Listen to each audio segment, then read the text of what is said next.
I'm flustered. Sorry. Okay. All right, refresh on the Facebook Live. Hello. Are we back? Are we unfrozen? Let me get this straight. We're now on a cell phone, unfrozen. Well, you let me know if Amber. How do I look over there? Am I unfrozen? Amber's checking her latest stock report over You're there. You're live. What's that? You're live. I am live, and I don't look frozen. No. I'll tell you. Can I do a quick in case I get frozen? Can I just do a pose that you can make? Okay. Use that for your frozen picture right there, if you need to. What were we talking about? Utah. We're heading to Utah. I don't know when exactly, but it'll be Gary Johnson that we're going to interview. You know, Gary Johnson, the libertarian. Better that way? Okay, good. Gary Johnson, the libertarian candidate. Look, let's face it, he's out there, but he's getting 7%, 10% in some polls, actually. And these are folks that don't want to vote for Trump, don't want to vote for Clinton, and they're going to go Gary Johnson. 3% for Jill Stein, by the way. Anyhow, Gary Johnson's headquarters are out in Salt Lake City, Utah, and I believe, Amber, we're going to try to book that. If the credit card doesn't reject us, we're going, right? So hopefully we have money in the Brody File account. There is no guarantee that we have any money in the Brody File account. But if we do, we're going to Salt Lake City and Gary Johnson. All right, Jean wants to know, Hello, how Jean. can we be sure that this election is not rigged by the Democrats? Well, when you say rigged, you know, Donald Trump talks a lot about this election being rigged. But what do you mean exactly, Gene? Explain, because are you talking about voter fraud? Is you know, the 105-year-old people that are dead voting?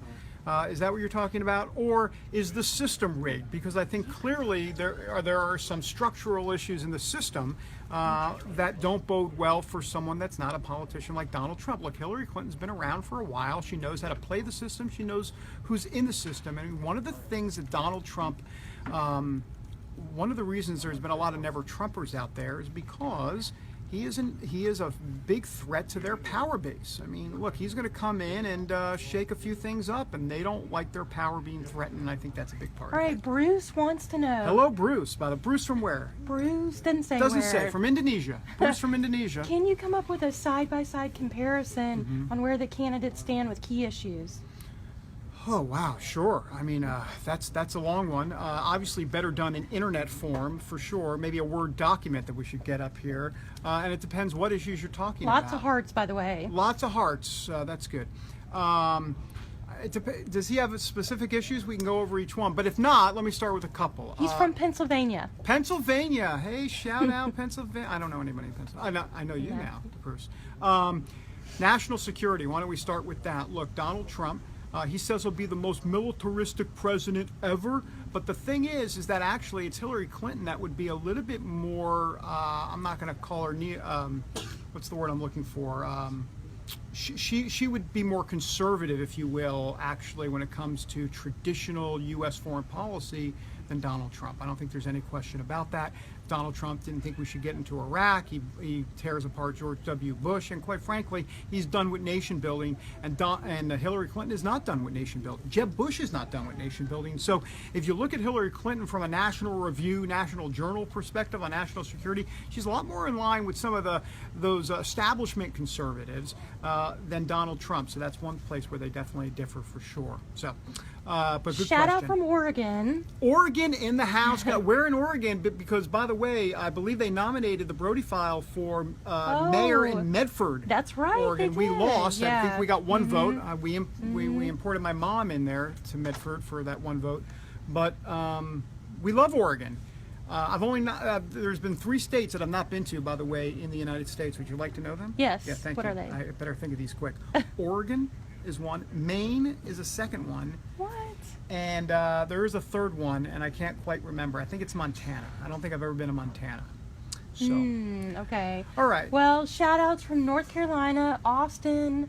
Hey, England. Shannon in Maine. Shannon in Maine, we're coming to you. We got to come to Yeah. Maine, Shannon. We got to come to I Maine. had a question. I lost it. I think it was from Ron, maybe asking about, are you avoiding Hillary's health issues?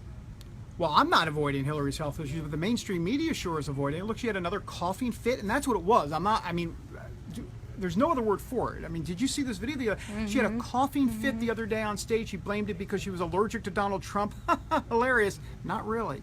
Look, she released a 2-page letter on her health. 8 paragraphs. And by the way, Donald Trump only released a one-page letter, okay? 4 paragraphs. So both of them are negligent when it comes to releasing some medical information about them. Why, you ask? Well, guess what? Donald Trump would be the oldest president ever elected if he wins. He'd be 70 years old when he takes the White House. Hillary Clinton would be 69. They're both up there in years, and I think we deserve a bit more than 8 paragraphs on Hillary Clinton, especially after that fall. I believe it was in 2013 when she had that fall. And now we understand that she couldn't even quite remember at least 39 instances of not remembering what was in those documents that were sent to her at the State Department. So there's clearly some health issues as it relates to Hillary Clinton. By the way, you're getting lots of shout outs from Oregon. People tell you need to go visit there. I would love to. You know, we're on Dove TV, the Dove Network. That's right. Oregon, we love you out in Oregon. Mark, do you want to go out there? Sure. We would love to go out in Oregon. Washington, D.C. to Oregon. Any nonstop And by the way, flights? Seton Motley just liked your Brody File. Seton Motley, Live. always good to have you on board, my friend. There's always a Newswatch chair for you. Yes. Here at the Brody File and CBNnews.com.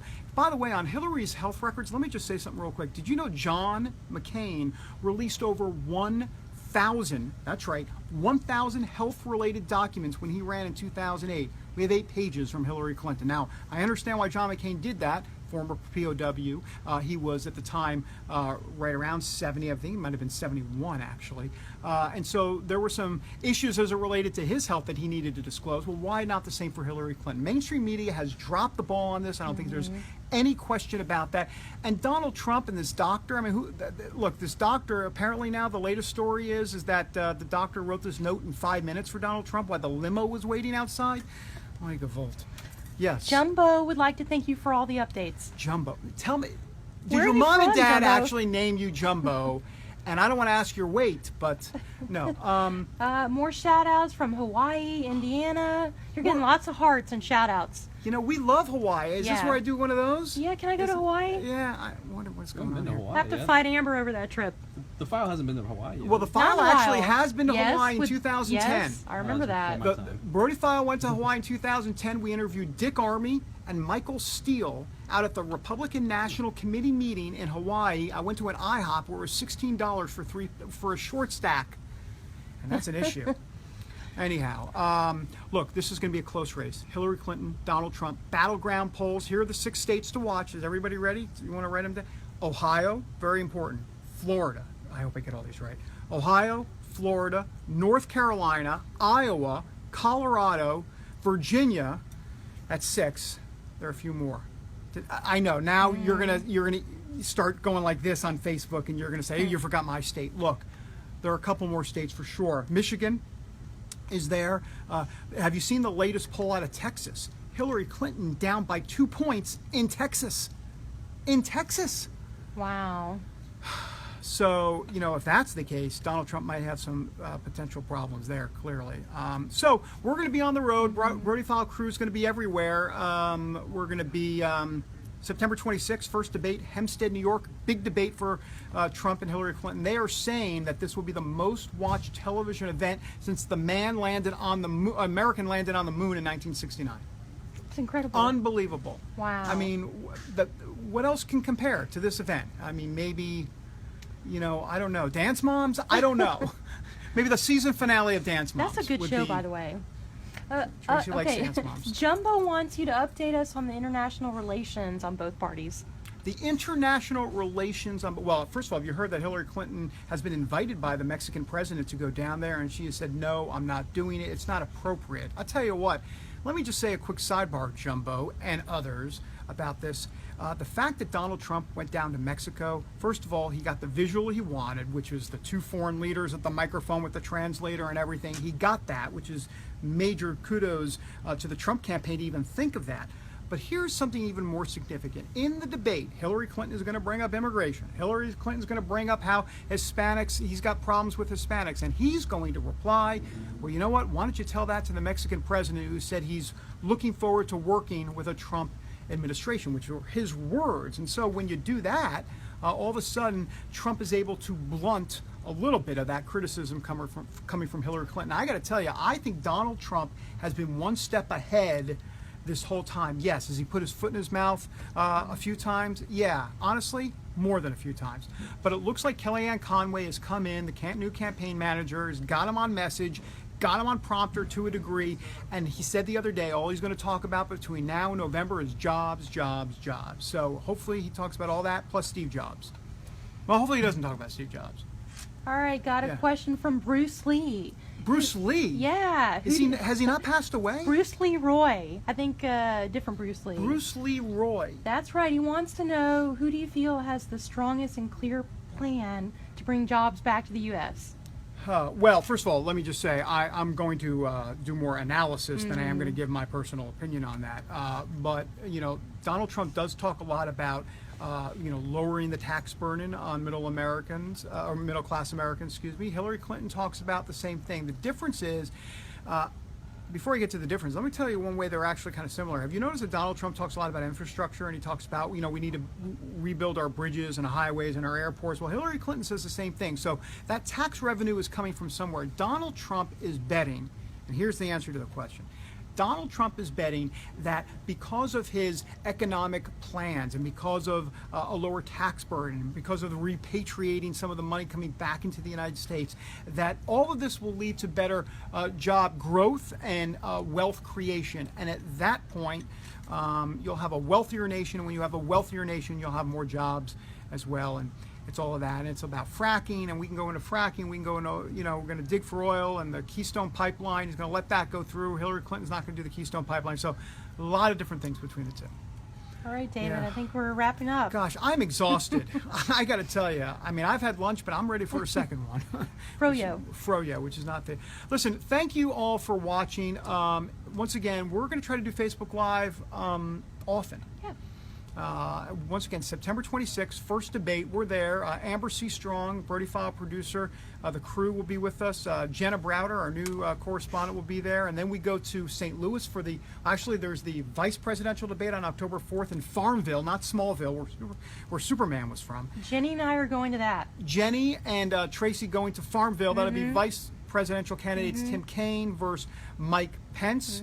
That's October 4th. Then the second presidential debate, October 9th in St. Louis. I'll be on the road for that, along with Amber C. Strong, our producer. And then the final presidential debate in one of the most wholesome cities in America, Las Vegas. Right. Las Vegas, where CBN has headquarters. No, we don't have a headquarters in Las Vegas. Bruce Lee, I just got one comment Bruce, from him. what is this with Bruce Lee? It's driving me insane with This the Bruce was good. Lee. I enjoyed it. Well, Bruce, I appreciate it. Tell your friends and family. Tell the neighbors. Wake the neighbors. Appreciate that. Oh, a shout out from Kenya. Love it. I knew Kenya was in the house all along. That's what I'm talking about. Hey, real quick, before we go, because Mark's ready to hit the button, the last debate is October 19th, UNLV, University of Nevada, Las Vegas. Jennifer Wishon on the case, Abigail Robertson on the case. I mean, come on. I mean, we've got this thing covered. We got the October surprise. We know that's coming. Then the election. When is the election at? November 8th, I believe. November 8th. And then I collapse, and then I'm pretty much off for about 6 months. So, thanks everybody. We'll talk to you soon.